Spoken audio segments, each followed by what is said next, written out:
Assalamualaikum warahmatullahi wabarakatuh. Salam sejahtera untuk kita semua. Kembali lagi dengan saya Setiawan di audio teori pembelajaran mendengar dengan pembawa buku berjudul Filosofi Teras bagian kedua. Untuk itu silakan didengarkan.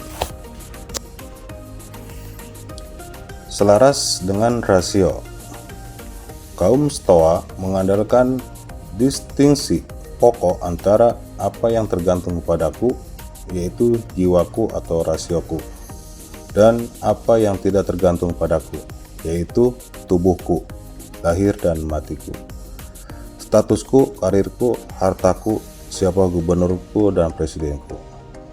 Setia dengan tradisi Socrates, kaum Stoa menempatkan kebahagiaan dalam ketenangan batin atau peace of mind dan bukan dalam hal-hal eksternal.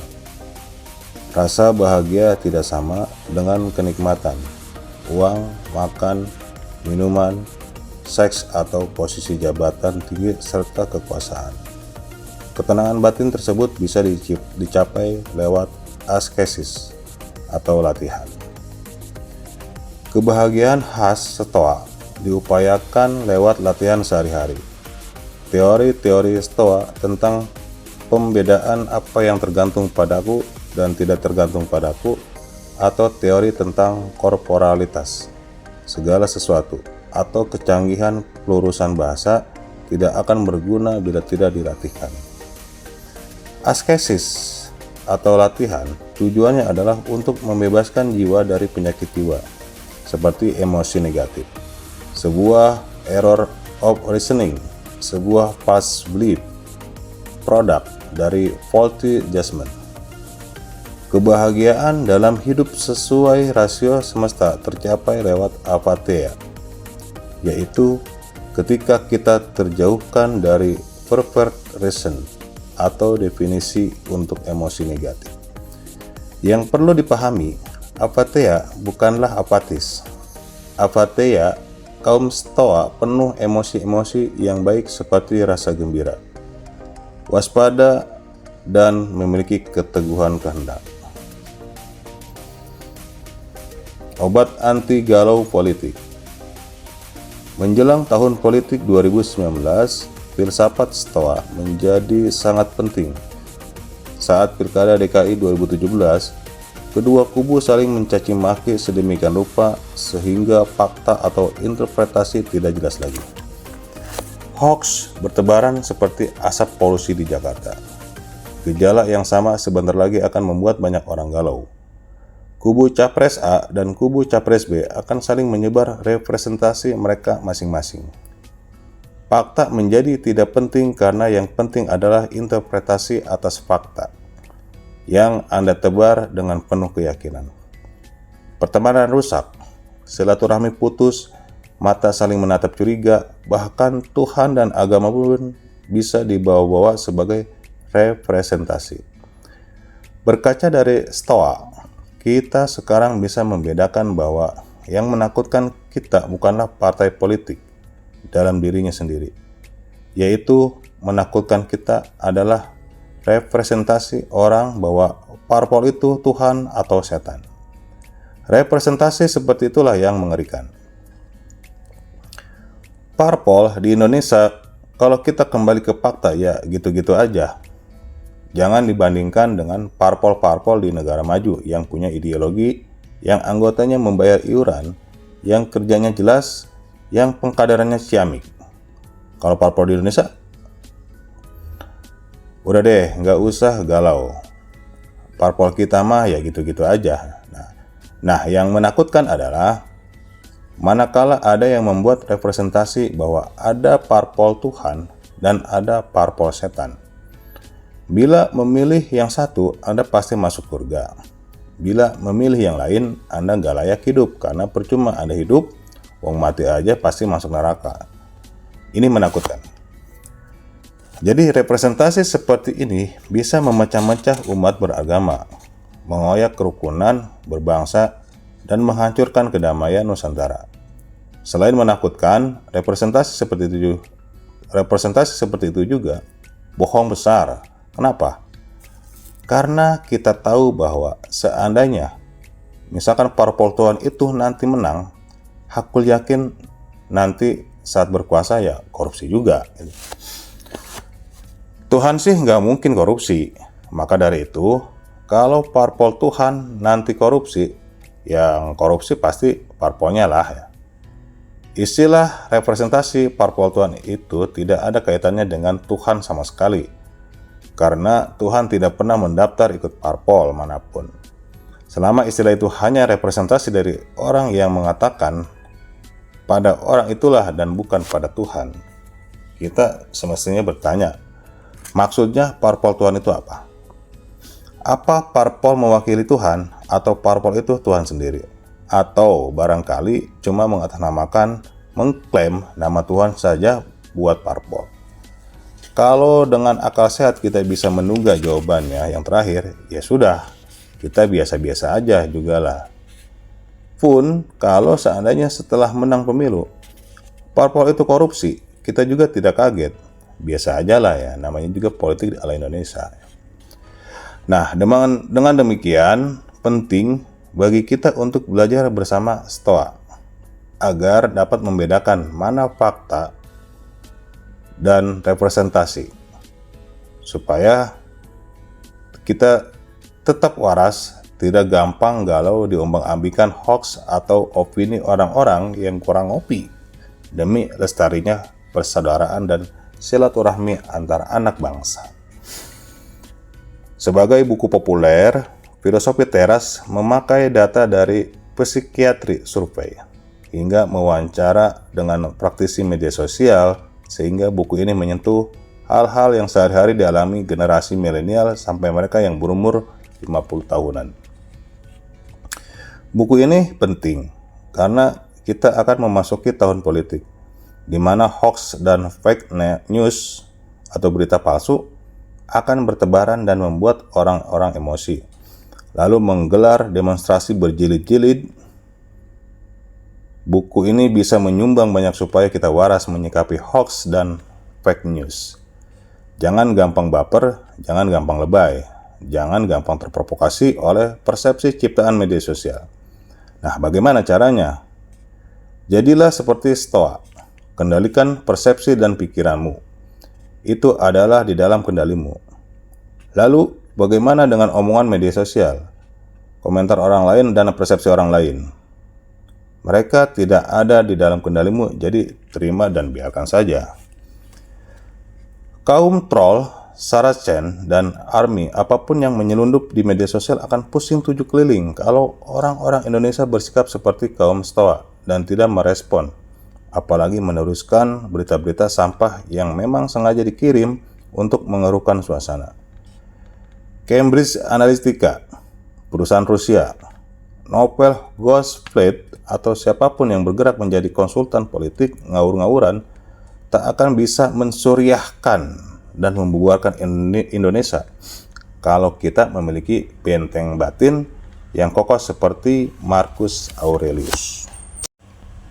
Justru sebaliknya, terinspirasi oleh kaum Stoa, kita malah diajak menanggapi dengan ramah kaum haters dan pemancing di air keruh ini.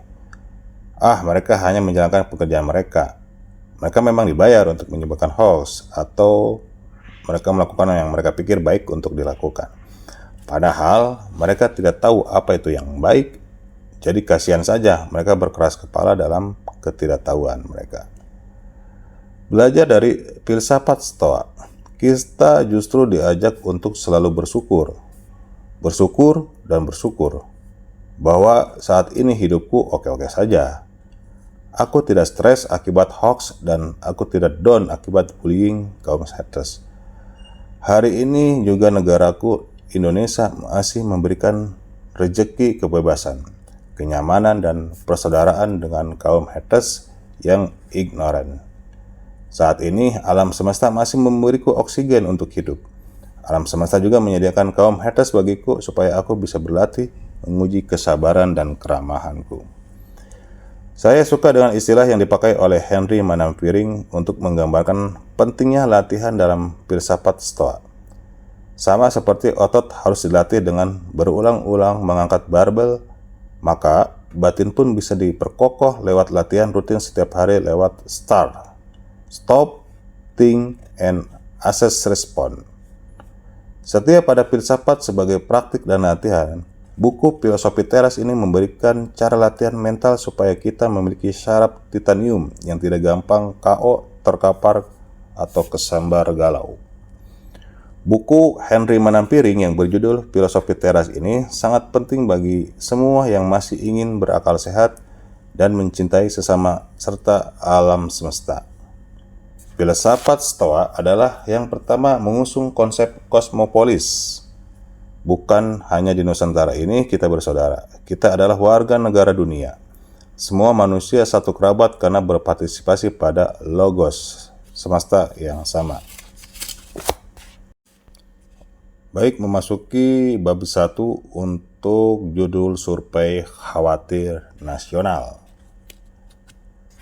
Di bulan November 2017, saat penulis ini sedang mempelajari Filosofi Teras, saya terpikir untuk mencari tahu apakah orang-orang lain juga merasa khawatir mengenai hidupnya melalui riset.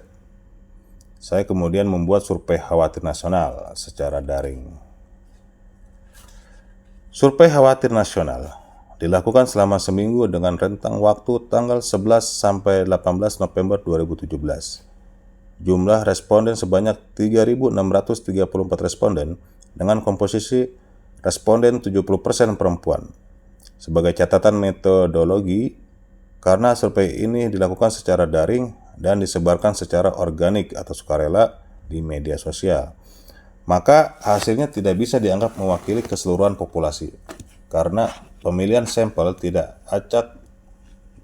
Dalam bahasa awam, hasil dari survei ini hanya mewakili respon surveinya saja dan tidak bisa serta-merta dianggap mewakili populasi umum. Survei ini menanyakan tingkat kekhawatiran responden terhadap kehidupan secara umum dan beberapa aspek hidup yang umum bagi generasi milenial, yaitu mereka yang dilahirkan antara tahun 1980-an hingga tahun 2000-an. Ini artinya di tahun 2020, penduduk milenial tertua berusia 40 tahun. Mungkin sudah ada yang menikah dan menjadi orang tua. Dan yang termuda berusia 20 tahun, di fase kuliah, bekerja, ataupun rumah tangga. Karenanya, survei khawatir nasional ini juga menanyakan tingkat kekhawatiran di beberapa aspek hidup yang dirasa relevan, yaitu sekolah, relationship, pekerjaan atau bisnis, sampai topik yang lebih besar, seperti kondisi sosial politik di Indonesia.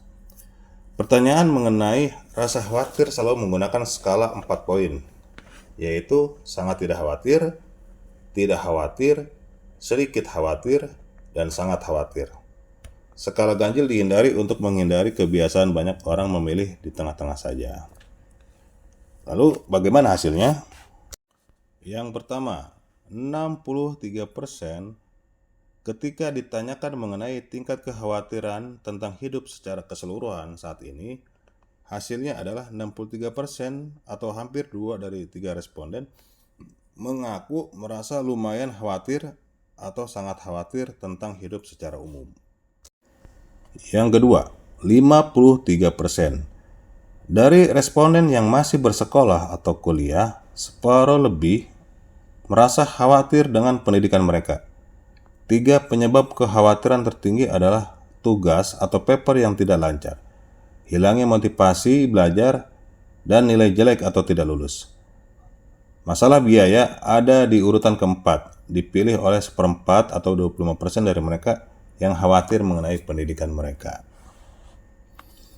Ketiga, 30% untuk responden yang berada di dalam relationship atau kondisi pacaran atau menikah.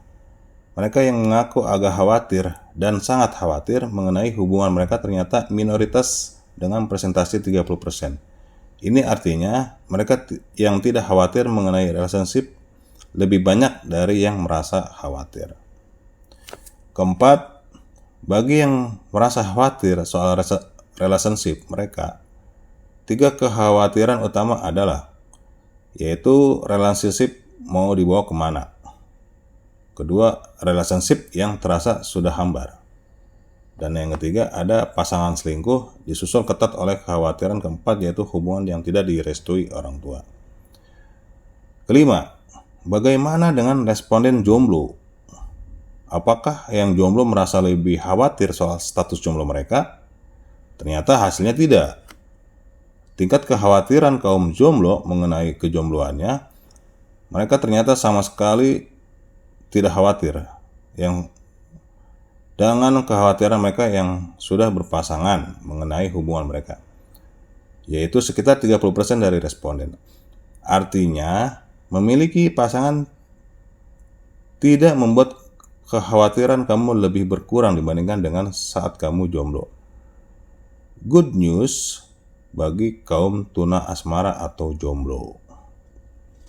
Selanjutnya, di antara mereka yang mengaku agak atau sangat khawatir soal status jomblo mereka, 3 kekhawatiran utamanya adalah: pertama, khawatir tidak akan pernah mendapat pasangan. Kedua, khawatir dengan umur. Ketiga, khawatir tidak menarik lagi. Karena penasaran dan kepo, saya menanyakan kepada para jomblo yang tidak khawatir soal relationship mengenai alasan mereka tidak khawatir. Hasilnya, 3 alasan tertinggi mereka tidak khawatir dengan kejombloannya adalah: memang sedang senang sendiri, ya. Mungkin saat ini contoh Rocky Gerung. Kedua, jodoh di tangan Tuhan, dipilih separuh dari mereka ya tidak khawatir. Sedang terlalu sibuk di kehidupannya untuk punya waktu memikirkan pasangan. Bagi yang memiliki pekerjaan atau bisnis, kekhawatiran terhadap pekerjaan atau bisnis dialami oleh sekitar sepertiga responden atau 33%. Kekhawatiran terbesar mengenai pekerjaan adalah stuck di karir, gitu-gitu aja, gaji tidak mencukupi, dan yang ketiga adalah khawatir performa tidak memuaskan. Mengenai aspek keuangan, separuh lebih responden mengaku khawatir atau stres soal kondisi keuangan mereka. Bayangkan 1 dari 2 responden khawatir soal ini. Kekhawatiran sebagai orang tua menjadi orang tua adalah hal yang dinanti-nantikan oleh banyak orang. Tetapi siapa sangka menjadi orang tua ternyata bisa menjadi sumber kekhawatiran. Separuh lebih responden orang tua atau 53% mengaku merasa khawatir, sama dengan proporsi mereka yang khawatir soal uang. Apa saja yang dikhawatirkan saat menjadi orang tua? Yang pertama, yang paling jelas adalah biaya sekolah anak. Jadi opsi ini dipilih oleh lebih dari separuh responden orang tua yang merasa khawatir. Bagi yang akan menikah dan menjadi orang tua, apakah sudah memikirkan ini? Jadi memiliki anak memang sumber kebahagiaan yang besar. Tetapi jika kita tidak siap dengan biaya pendidikannya ke depan, hal ini malah menjadi sumber kekhawatiran orang tua. Selanjutnya, kekhawatiran tentang anak sakit atau kecelakaan. Dan yang ketiga yaitu kekhawatiran biaya kesehatan anak. Surprisingly, 2 dari ketiga kekhawatiran utama para orang tua berkaitan dengan uang. Masalah lain seperti kenakalan anak, penyalahgunaan narkoba, dan ibadah anak atau agama ternyata berada di bawahnya. Jadi paling dikhawatirkan adalah masalah ekonomi. Dari hasil ini konsisten dengan temuan Kementerian Agama bahwa penyebab nomor 1 perceraian bukanlah perselingkuhan, tetapi ekonomi dan uang. Masih di sekitar survei kekhawatiran. Mengenai sosial politik, kondisi sosial politik ternyata menjadi sumber kekhawatiran terbesar dengan 76%, atau 3 dari 4 responden merasa agak atau sangat khawatir mengenai kondisi politik. Berikut 3 kekhawatiran tertinggi mengenai kondisi sosial politik. Yang pertama, hoax atau fake news atau berita bohong. Kedua, ada diskriminasi suku dan agama makin meningkat. Di tahun 2019 sampai 2020-an masih kuat ya. Ketiga, bangkitnya kaum radikal atau intoleran. Mungkin banyak di berita tentang radikalisme. Berikutnya, the cost of worrying atau beban kekhawatiran. Nah, berdasarkan survei khawatir nasional yang digagas oleh penulis ini, ada lebih banyak orang yang merasa khawatir di dalam hidup ini, dengan 2 dari 3 orang merasa khawatir secara umum. Aspek hidup yang berbeda memiliki tingkat kekhawatiran yang berbeda pula. Relationship ternyata relatif tidak menjadi sumber kekhawatiran tertinggi. Sementara peran menjadi orang tua dan keuangan cukup menjadi kekhawatiran. Di luar kehidupan pribadi, kondisi sosial politik Indonesia juga sesuatu yang sangat dikhawatirkan. So what? Mungkin kamu berpikir, tidakkah kekhawatiran akan hidup itu normal? Untuk apa dipusingkan kalau dikhawatirkan? Menurut saya, kekhawatiran adalah sesuatu yang bisa dan seharusnya dikurangi karena menimbulkan banyak biaya. Nah, apa saja sih biaya yang ditimbulkan dari kekhawatiran itu? Yang pertama, menghabiskan energi pikiran. Berpikir termasuk di dalamnya merasa kekhawatiran berlebihan adalah aktivitas yang membutuhkan energi. Artinya, setiap kalori energi tubuh yang dipakai untuk khawatir adalah kalori yang tidak bisa digunakan untuk hal yang lebih produktif. Seperti contoh, terlalu banyak memikirkan masalah pribadi ataupun orang lain. Kedua, menghabiskan waktu dan juga uang. Saat kita khawatir soal studi, orang tua, keuangan, ataupun sosial politik negara tanpa menghasilkan solusi, kita sudah membuang waktu yang sebenarnya bisa digunakan untuk hal-hal lain yang lebih berguna. Tidak hanya waktu, kekhawatiran juga bisa menghabiskan uang. Apabila rasa khawatir tersebut membuat kita mengeluarkan uang untuk hal-hal yang dianggap menenangkan pikiran, padahal tidak efektif. Misalnya, sebagai orang yang merasa khawatir biasanya menjadikan makanan sebagai pelipur lara, berkelakuan menyebalkan di depan keluarga dan teman-teman sekitar, atau memutuskan untuk kawin lagi, dan lain sebagainya. Ketiga, mengganggu kesehatan tubuh. Masih banyak orang yang memisahkan kebutuhan pikiran dan tubuh, seolah-olah apa yang terjadi di pikiran tidak memiliki hubungan dengan tubuh fisik kita. Padahal sudah lama para ilmuwan kesehatan menemukan bahwa pikiran dan kesehatan tubuh memiliki hubungan 2 arah yang saling mempengaruhi. Untuk topik ini, saya yang khusus mewawancarai Dr. Andri, seorang spesialis kesehatan jiwa dan minat yang tergabung dalam Academy of Psychosomatic Medicine, Amerika Serikat. Oke, untuk lanjutan di bagian ketiga akan masuk ke wawancara dengan Dr. Andri, namun waktu sudah lebih dari 20 menit. Untuk bab kedua cukup sekian. Apabila ada kekurangan mohon dimaafkan. Bagi yang sudah mendengar, saya ucapkan terima kasih. Yang belum subscribe mohon di subscribe dan like di video ini apabila memang membantu. Sampai ketemu di bagian ketiga, masih di Filosofi Teras. Wassalamualaikum warahmatullahi wabarakatuh.